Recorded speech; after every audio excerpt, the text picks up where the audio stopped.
The World Heritage Center serves as an orientation space. It is a space that tells you a little bit about the San Antonio Missions and World Heritage, and most importantly, it shares the stories and the legacies of the people who've lived at the San Antonio Missions and continue to live around the missions today.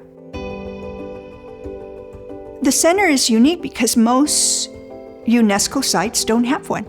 It's very mission-driven. San Antonio is now a UNESCO World Heritage Site. That is rare. There aren't very many of those in the world.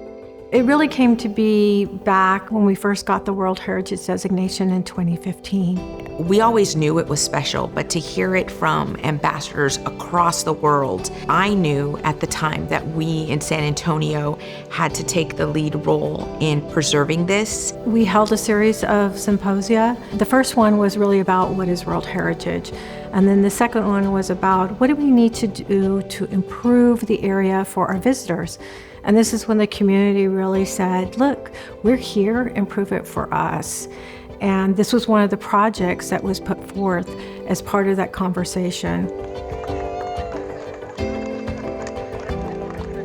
The World Heritage Center reflects the community because it was designed by the community. Many of the descendants were part of that community input. The neighborhood wanted to have it near Mission San Jose because it's the queen of the missions. We really wanted to do buildings that were modern in their sensibility, but brought in a lot of the kind of old world craft that is unique to San Antonio, and particularly unique to South San Antonio and South Texas. We also had the good fortune to get to work with a local artist, and she really helped us design all of the screening around the building. The purpose of the veranda was to provide shade to the building and to visitors who walk around it. We do have a lot of windows there, and so this allows that kind of beautiful, dappled, natural light to kind of come into the building, and you kind of see through it, just like leaves on a tree will do. I wanted to honor the indigenous community by giving a nod to their creation story.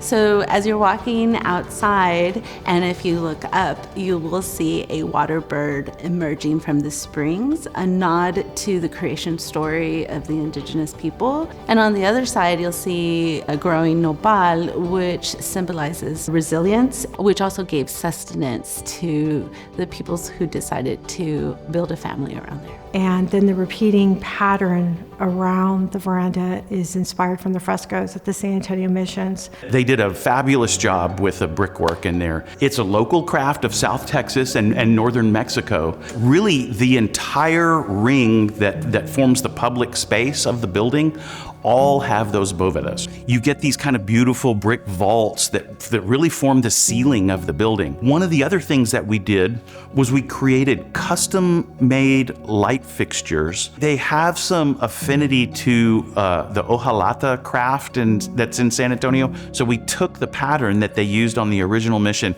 and kind of converted that into a pattern for the shrouds on these light fixtures. And you've got the mission tile that's local to this area as well, in that kind of aqua color. There are those touches that we did like that shape the space and really, I think, make it a unique experience. I think visitors, they're always looking for that authentic experience, and this provides the authenticity of what has happened and how these missions were successful in establishing San Antonio. Knowing that people from across the world are going to come and see and really truly learn about the people of San Antonio and the people of South Texas is just a sense of great pride and relief, and it's about time. It's only part of what is happening. There's more to come. I really want it to continue to be a vibrant, active space. You may visit on the grand opening day, yet if you come 3 or 4 months later, there's some new little nugget that you have found where hopefully we have given you enough information or told you a story that triggers you to go out and explore the missions and even beyond that. There's a whole area of history that is unknown to people who live in this city. So I'm hoping that all of that activity will inspire future investigation and future exhibits and future involvement with the community. Driving by, seeing the progress every day, seeing where it stands, seeing where it was, and seeing where it is now. This is just a great reflection of our community, the intentionality of the veranda, the intentionality of making sure that all of the voices in the community were heard. The World Heritage Office was so intentional and deliberate in having community input, and that is something our community will pass on for generation to generation because they see themselves in this center.